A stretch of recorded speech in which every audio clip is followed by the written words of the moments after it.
Françaisdanslemonde.fr, la première plateforme multimédia d'aide à la mobilité internationale. Bienvenue sur notre podcast. Je suis Gauthier Saïs et j'ai le plaisir d'accueillir Michel Champrenon. Nous partons dans le cadre du partenariat avec Français du Monde ADFE au Congo. Françaisdanslemonde.fr, le podcast. Alors, je mens un petit peu, Michel, puisque nous ne sommes pas au Congo au moment où on se parle. Toi, tu es en Normandie, c'est là où tu as grandi. Bonjour et bienvenue. Bonjour. Content de faire ta connaissance. On se retrouve aujourd'hui avec tes deux titres, membre du conseil d'administration de la Fédération internationale et président de la section de la République démocratique du Congo. La capitale est Kinshasa. D'ailleurs, on va faire un peu de géographie ensemble, si tu veux bien. On va parler un peu de ton parcours et du Congo, des deux Congos. Toi, tu es originaire donc de Évreux en Normandie. Tu es né à Paris, mais tu n'y es pas resté longtemps. Tu as grandi là-bas et tu as un double cursus de gestion et administration, ainsi que droit international. Tout t'a amené à vivre des expériences quelque part dans le monde. Oui, effectivement, puisque j'ai pu, d'une part, travailler au Kosovo avec les Nations Unies en 2000 après la guerre, là, pour participer à la remise en place de l'administration locale, donc remettre en place le fonctionnement des mairies là-bas. Bon. Et puis ensuite, j'ai travaillé en République démocratique du Congo auprès du ministre de la fonction publique au cabinet, pour notamment au moment de la création de l'École nationale d'administration, l'ENA, la décentralisation, la modernisation de l'administration.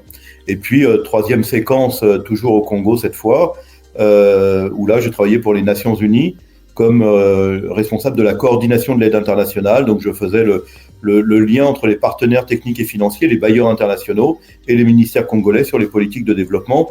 Donc voilà, ça combine en même temps l'international et la gestion des politiques publiques, la gestion publique. Un petit tour à Haïti aussi pendant quelques mois pour l'Union européenne.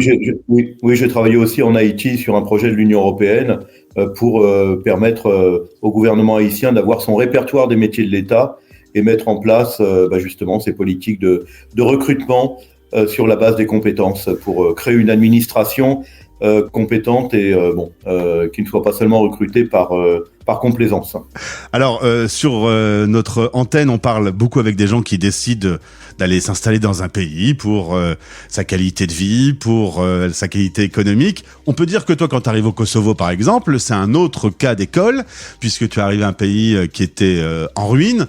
C'est une autre vision de l'international. C'est pas la vision la plus chanceuse. Oui, c'est vrai. Là, c'était une situation post-guerre. Tous les jours, ça tirait encore à Pristina. C'était donc en 2000, juste après la guerre internationale qui avait coalisé 107 pays contre Milosevic, qui voulait à l'époque serbiser le Kosovo, comme il disait, alors qu'au Kosovo, il y avait 8% de Serbes et 90% d'Albanais. Et donc, effectivement, c'était une situation de guerre. Les familles étaient interdites, donc on ne pouvait y aller qu'en célibataire. Et il y avait le couvre-feu. Quand je suis arrivé, il y avait le couvre-feu à 20h, c'est descendu à 19h, c'est remonté à 22h, etc. Je travaillais en secteur américain et effectivement, c'était une situation où parfois les voitures revenaient avec des impacts de balles, etc. Donc oui, c'était une situation de guerre, post-guerre plutôt, et c'était presque un engagement militant en quelque sorte. Quand on va dans ce genre de pays, dans cet état-là, c'est plus seulement un engagement professionnel, en tout cas pour moi, c'est aussi un engagement militant pour la démocratie, les droits de l'homme et un certain nombre de valeurs républicaines, en tout cas à la française, je dirais, mais qu'on veut essayer de faire partager à d'autres pays, Alors que ce soit pour les Nations Unies ou pour l'Union européenne, tu arrives dans des pays qui ont besoin de se reconstruire, de se réorganiser. On a du mal à imaginer, parce que dans notre vieille France, les choses sont relativement rodées. Elles sont pas toujours extrêmement efficaces, mais elles sont rodées. Il y a des fois, tu arrives, on part quasi d'une page blanche. Alors au Kosovo, on partait d'une page blanche parce que tout le droit serbe avait été effacé par les Nations Unies. Et c'est là qu'on voit la capacité des Nations Unies à autogérer un territoire à partir de normes que les Nations Unies écrivent elles-mêmes. Et donc, tous les jours, on avait ce qu'on appelle des régulations, des décrets ou des circulaires qui organisaient le droit administratif et l'organisation des administrations. Et en fait, les Nations Unies recréaient une administration de toutes pièces, faisant fi complètement du droit administratif qui avait été créé par les Serbes et qui fonctionnait très bien. Parce que les anciens pays de l'Est, qu'on appelait les pays du bloc soviétique et anciennement communiste, tout ça, ça marchait bien quand même sur le plan administratif. Hein. Ça avait plein de défauts, mais sur le plan administratif, ça marchait bien. Et moi, je m'en étais un petit peu étonné d'ailleurs de cette incapacité du système des Nations Unies à prendre en compte le droit national et à supplanter finalement le droit national. Donc là, c'est une sacrée expérience. Hein. Quand De Gaulle parlait des Nations Unies en parlant du machin, hein, oui, vraiment, moi je l'ai vécu de l'intérieur. On peut qualifier ça de machin tellement c'est une grosse machine qui supplante finalement tous les pouvoirs installés, quoi. Alors à Kinshasa, c'est une situation. Alors en Haïti, c'est assez spécial parce que là il n'y a pas d'État. Il y a des gens, hein, mais on sent bien que l'État est faible, défaillant. Et que sans la communauté internationale, ça sera encore pire, même si la présence de la communauté internationale n'apporte pas les solutions attendues. Le pays s'enfonce dans la misère et dans le désordre, malgré toute la communauté internationale présente dans sa diversité, hein, aussi bien les agences internationales que les programmes des États, que les grandes ONG internationales. Tout le monde est là au chevet du pays et pourtant ça s'enfonce. Donc là c'est particulier, hein, c'est une absence d'État réelle. Hein. Bien sûr il y a des ministres, mais derrière il n'y a pas d'administration, donc c'est très compliqué. Et alors Kinshasa c'est encore autre chose. Là il y a des administrations pléthoriques, hein, puisque un ministre arrive, il embauche 300 personnes au ministère parce que voilà ça fait partie de la culture et des pratiques habituelles. On ne recrute pas sur la base de compétences ou sur la base des besoins des administrations, on recrute parce qu'on doit partager son succès, partager son pouvoir, partager sa réussite avec sa communauté, son ethnie, son village, sa tribu, sa famille. Et donc voilà, il y a une logique de partage et quand on est en fonction, eh bien, on partage aussi les postes. Et donc on a une administration pléthorique, peu performante, assez vieillissante. Et donc là, pour le coup, c'est le trop-plein. Hein, c'est le trop-plein. Et c'est parfois un peu difficile effectivement de faire avancer des réformes rationnelles à l'occidental, je dirais, parce que la culture est différente. La culture est différente et les interlocuteurs n'ont pas toujours la formation attendue pour pouvoir la recevoir et l'intégrer, quoi. Alors Michel, on va faire une petite leçon de géo. Il y a deux Congos, la République démocratique du Congo, ancienne colonie belge, et puis pas très loin, il y a l'autre capitale. Alors elles sont très proches l'une de l'autre, mais elles sont séparées par le fameux fleuve Congo qui est assez rude. De l'autre côté, il y a la République du Congo qui est, elle, une ancienne colonie française. Toi, tu travailles actuellement sur la RDC, 15 millions d'habitants, 4 fois grand comme la France. Tu m'as dit quand on se déplace d'une ville à l'autre, on se déplace en avion et que c'est une vraie expérience parce qu'on n'est pas dans des avions qui sont d'une grande modernité. Alors, la capitale fait à peu près 15 millions d'habitants. Le pays lui-même, on dit qu'il est à 105 millions d'habitants. Hein, il y a 3,5% d'augmentation de la population chaque année. Donc voilà, le pays est vaste, 4,5 fois la France en termes de territoire. Et effectivement, il y a 26 provinces, mais il n'y a pas de route entre les provinces. Donc en fait, on va d'une province à l'autre en prenant l'avion. Et effectivement, les deux compagnies aériennes sont blacklistées au niveau international parce qu'il n'y a pas de garantie d'entretien des avions. Donc quand on prend l'avion, c'est un peu à ses risques et périls, quoi. Bon, tu m'as dit on apprend à prier. Oui, on réapprend à prier. Pour ceux qui avaient oublié, on réapprend à prier, oui. Alors, l'idée aujourd'hui de ton travail, c'est un peu de réinventer nos relations. Il faut dire que le passé colonial, l'évolution, un peu l'anti-occidentalisation de l'Afrique. On parle pas au nom des 51 pays d'Afrique, mais vraiment de celles que tu connais aujourd'hui. On a un peu de boulot. Effectivement, le temps fait son œuvre, les générations se renouvellent, la mondialisation est passée par là, les réseaux sociaux également. Le monde est un monde de requins et de dangers. Tout le monde il est pas beau et tout le monde il est pas gentil, contrairement au discours parfois qu'on entend. Et donc effectivement, l'Occident est aujourd'hui. Alors l'Occident, évidemment, le concept mériterait d'être défini, mais les valeurs à l'occidental qu'on représente, alors pour parler brut, les valeurs portées par les Nations Unies, par l'Europe et par l'Amérique du Nord, En gros, ces valeurs sur la recherche de performance, la formation, la mise en concurrence des entreprises, les valeurs démocratiques, le respect des droits humains, le droit à l'éducation, le droit à la santé, ce bloc de valeurs qu'on va dire les valeurs à l'occidentale est quand même minoritaire sur la planète, donc nous on a toujours une volonté universelle de l'exporter, de le faire partager, et c'est le sens aussi de la déclaration universelle des droits de l'homme, qui est la déclaration des Nations Unies signée par presque tous les pays du monde. Donc normalement tout le monde devrait faire sienne cette déclaration. Bon, la réalité est évidemment plus compliquée que ça, et aujourd'hui on est notamment en Afrique face à des pays qui nous sont hostiles. Et évidemment c'est un lieu commun de parler de la Russie qui par ses réseaux infiltre les réseaux sociaux et autres, et puis développe un travail d'hostilité à l'égard de tout ce que représente le monde occidental. On a vu un petit peu les BRICS, ces fameux pays-là qui se sont alliés autour de la Russie pour contrer le modèle occidental, qui n'est pas un modèle parfait, mais en tout état de cause, manifestement, il y a plus de gens qui veulent venir du monde, qui veulent venir vivre dans ce modèle occidental, vu la pression qu'on a aux frontières, que de gens qui veulent aller vivre dans les autres modèles qui nous sont proposés par ces pays-là. Je vois peu de Français, si je prends l'exemple de la France ou même de l'Afrique, je vois peu d'Africains qui veulent aller vivre à Moscou. Par contre, j'en vois beaucoup qui veulent aller vivre en Europe. Bon, donc rien que ça, c'est quand même un signe, sans faire de géopolitique au 3e degré et sans avoir bac plus 25, rien que le mouvement des populations, dans quel sens les gens veulent aller et où ils veulent aller vivre, c'est déjà un signe de la qualité du respect humain, de la qualité de vie et des possibilités d'évolution pour les individus. Donc voilà, je ferme la parenthèse.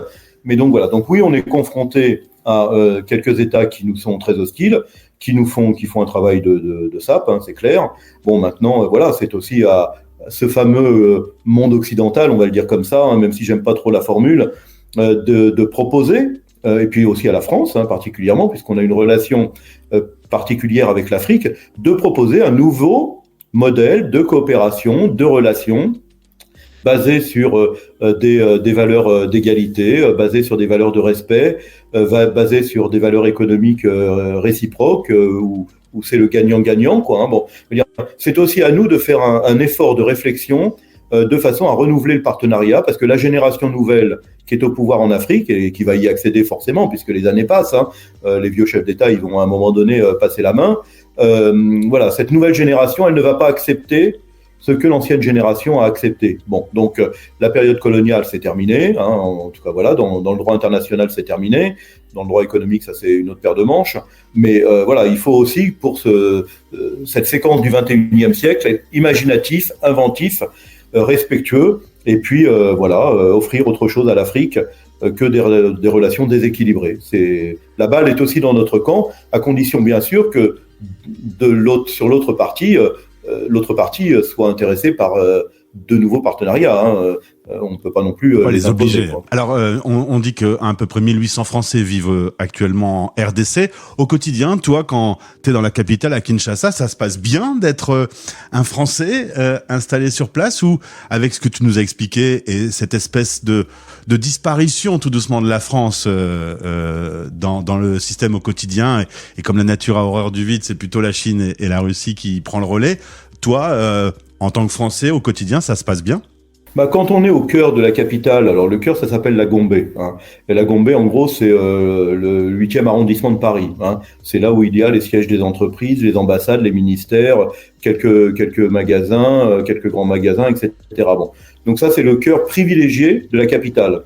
Bon, quand on est expatrié, qu'on a un peu de pouvoir d'achat, qu'on a une voiture qui décourage la police de vous racketter, voiture des Nations Unies, puisque j'en conduisais une, ou une voiture diplomatique pour ceux qui travaillent dans les ambassades, globalement ça va.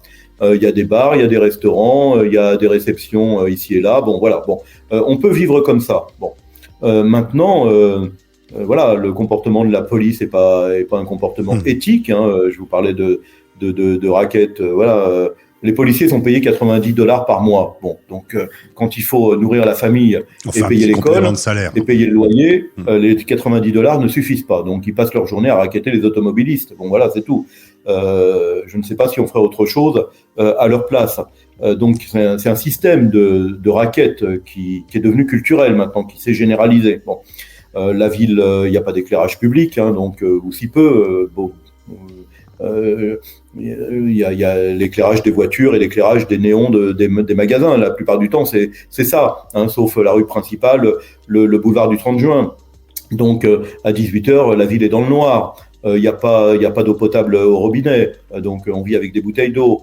Il n'y a pas d'assainissement dans la ville. Quand il pleut, la ville est inondée. L'eau ne s'évacue pas et tout s'arrête. Bon, à part quelques routes qui sont en bon état. L'électricité, c'est pas terrible non plus. La vie quotidienne est un peu rustique, hein, est un peu rustique. Maintenant, heureusement qu'on a une capacité d'adaptation, donc ça va, on arrive à vivre. Maintenant, voilà, la réalité de la vie congolaise, faut sortir un petit peu de la Gombe, et puis on s'aperçoit que la plupart des gens mangent une fois par jour. Toute la journée, ils passent la journée à chercher l'argent pour payer le repas du soir. Moi, j'ai travaillé 2 ans et demi au ministère de la fonction publique. Les collègues venaient le matin, ils signaient et ils repartaient pour travailler, de façon à gagner de l'argent pour payer le repas du soir, parce qu'ils pouvaient pas rentrer le soir dans la famille s'ils n'avaient pas l'argent pour payer le repas. Bon, donc et au ministère, de toute façon, il n'y avait pas de travail, donc ils signaient pour essayer d'avoir leur salaire à la fin du mois, ce qui n'était pas une garantie parce que l'État ne paye pas toujours les salaires, et voilà quoi. Donc j'ai envie de dire, quand on est expatrié, on n'est pas le plus à plaindre, hein, par rapport à la vie réelle des Congolais. Bon, maintenant, je sais pas, moi je suis toujours invité dans pas mal de familles, hein, dans les mariages, etc. Donc, et je sors en dehors de la Gombe. Donc, le contact avec la population ne m'inquiète pas, et au contraire, quoi. Donc, j'ai beaucoup d'amis congolais, et que même à distance, on continue à communiquer. Donc, voilà, c'est des questions de style, tout ça, quoi. En tout cas, on peut dire que Michel, notre invité du jour, ne ressemble pas au même profil que les 2000 autres invités qui sont passés au micro de Français dans le monde. En tout cas, merci pour ce témoignage, pour cette explication aussi. Vivre directement dans le pays et voir la France et voir la politique de la France, ça doit parfois te piquer un peu aux yeux. Alors oui, en même temps, il y a 2 choses. La première, c'est que quand on voit la France de l'étranger, on se dit quand même la France est belle. Elle est belle d'abord parce que c'est un beau pays physiquement, géographiquement, ça c'est une chose. Bon, mais elle est belle de sa gouvernance. Quoi qu'on dise, la classe politique française est de bon niveau et globalement elle est honnête. Bon, quand on vit en Afrique, on s'en aperçoit. Ouais. Bon, voilà, hein, tout est affaire de relativité, quoi, vraiment. Donc la France, elle est belle de ses services publics, de la compétence de ses fonctionnaires, de la gestion honnête des finances publiques. Elle est belle de ses équipements, de ses installations, etc. et de ses services. Bon. Donc, quand on voit la France de l'étranger, on se dit quand même, les Français, ils savent pas la chance qu'ils ont, quoi. Bon, vraiment. On le dit tous les jours, c'est dingue. C'est incroyable que le prisme de voir la France quand on est français, quand on n'y est pas, donne quasiment à tout le monde cette vision incroyable de c'est un chouette pays. Et pourquoi on se plaint quand on y vit, en fait? Il faut sortir de France pour s'apercevoir de la chance qu'on a. Il suffit de voyager dans le monde, hein. Le monde n'est pas à notre niveau, ça c'est sûr, hein. Alors ça viendra un jour, mais voilà, pour l'instant c'est pas le cas. Donc quand on quitte la France ou quand on quitte l'Europe, oui, on descend d'un étage ou de 2 étages, quoi, hein. Donc voilà, en termes de qualité de service, hein, bon, hein. Et puis à Kinshasa par exemple, tout s'achète. Un permis de conduire, ça s'achète. Un permis de construire, ça s'achète. Un diplôme, ça s'achète. Bon, donc à partir de ce moment-là, on est dans la corruption généralisée. Mais pourquoi on est dans la corruption généralisée? Parce que les fonctionnaires ne sont pas payés. Du coup, ils se payent sur l'acte qu'ils font en tant que fonctionnaires. Nous, on a une fonction publique qui est payée tous les mois. On est sûr d'avoir le salaire à la fin du mois. Donc, du coup, on n'est pas dans une culture de corruption. Bon, mais d'ailleurs, comme les diplômes s'achètent et comme le permis de conduire s'achète, pour prendre ces 2 exemples, c'est vrai que quand vous venez en Europe, il n'y a pas d'équivalence de diplôme et il n'y a pas d'équivalence pour le permis de conduire. Il faut repasser les diplômes et repasser le permis de conduire. Bon, c'est très pénalisant pour le pays et très pénalisant pour les jeunes qui sont diplômés parce qu'ils peuvent pas voyager dans le monde avec leur diplôme. Bon, mais voilà, donc ça c'est un exemple, hein. Bon, mais voilà, donc première chose, quand on voit la France de l'étranger, on se dit les Français ne savent pas la chance qu'ils ont. Et alors deuxième chose, quand on discute avec les Congolais notamment, et qu'on voit la France avec eux, hein, qu'on apprécie, alors ils ne nous comprennent pas. Ils ne nous comprennent pas parce que eux aspirent à vivre dans nos pays, hein, et ils ne comprennent pas le mécontentement des Français. C'est fou, ouais. Ils n'acceptent pas le non-respect des institutions. Hein. Je me rappelle quand Emmanuel Macron avait pris une gifle là par, je sais plus qui, un citoyen là, gifler le président de la République, c'est inconcevable chez les Congolais, inconcevable.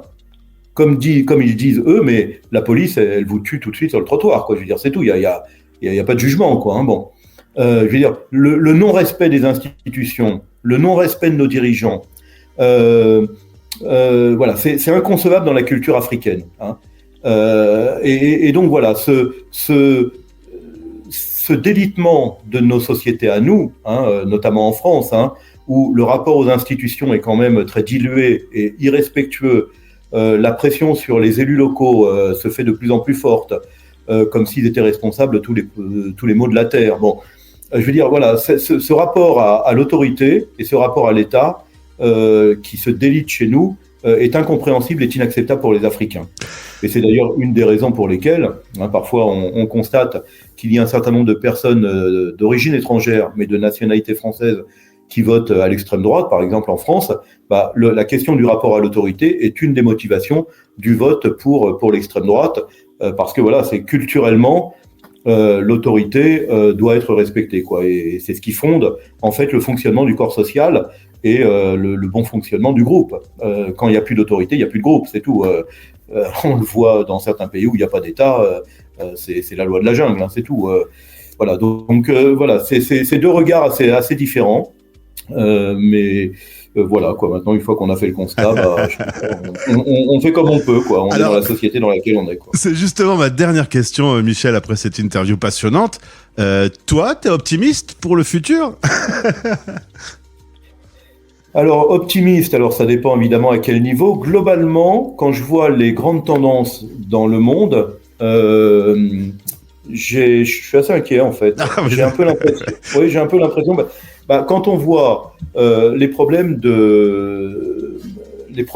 d'insécurité mondiale, l'avancée des intégrismes et différentes formes de terrorisme, la question de l'avancée de la pauvreté, l'assèchement des sols, les problèmes environnementaux et de climat, les problèmes démographiques, j'ai quand même un peu de mal à voir quels sont les leviers qu'on a pour inverser ces tendances lourdes. Hein. Et donc, au moins pour les 10 ans qui viennent, vraisemblablement, j'ai l'impression qu'on va avoir une augmentation des violences. Donc, ça va pas forcément s'arranger. Sur la génération qui vient, c'est-à-dire 25 ans, hein, sans doute que ça va être une génération de profonde transformation, quoi. Évidemment, de profonde transformation, avec l'émergence d'un monde nouveau. J'ai un peu l'impression qu'avec tous les systèmes de sécurité, de surveillance, on va perdre en liberté plus que gagner, hein, donc moi ça ne me rassure pas. Et puis ensuite, alors au-delà d'une génération, là, faudrait être Madame Irma, hein, pour savoir un petit peu comment va évoluer le monde. Mais c'est vrai que moi, je suis de nature optimiste. Je me dis qu'il y a toujours une solution à tous les problèmes. Là, quand je vois les tendances lourdes sur la planète, j'ai un peu de mal à voir quels sont nos véritables leviers pour inverser les tendances. Et si j'ai une inquiétude, c'est un peu celle-là, c'est que c'est vraiment à nous de faire preuve de beaucoup de volonté et d'imagination pour trouver les axes ou les leviers, hein, pour maîtriser notre monde qui est un peu liquide, quoi, un peu démembré, quoi. Eh bien, voilà, un petit peu. En parlant de liquide, j'ai une solution pour que les prochaines minutes soient agréables. Un bon camembert, une bonne bouteille de vin rouge et les prochaines minutes seront au moins savoureuses, puisqu'il faut mettre un peu d'optimisme dans tout ça. Cela dit, ton regard sur le monde aujourd'hui et sur sa situation, sur vers où on va, c'est sans doute une analyse pertinente qu'on ne souhaite pas, mais c'est possible. Michel, merci pour ce témoignage. Tu es actuellement en France, ta femme est restée à Kinshasa. Vous avez eu l'habitude de vivre séparés, si j'ai bien compris. C'est les couples modernes, ça. La fille à Paris, moi je suis à Évreux, ma femme est à Kinshasa, quoi, voilà. Merci. C'est la vie de famille. Merci les réseaux sociaux. Du 21e siècle, 2.0. Merci beaucoup Mais bon, d'avoir voilà. témoigné dans le cadre de notre partenariat avec Français du Monde à DFE. Un autre regard sur l'expérience de Michel Champredon. Belle journée à toi et donc mange un bout de camembert de ma part. Avec plaisir, à bientôt, au revoir. Françaisdanslemonde.fr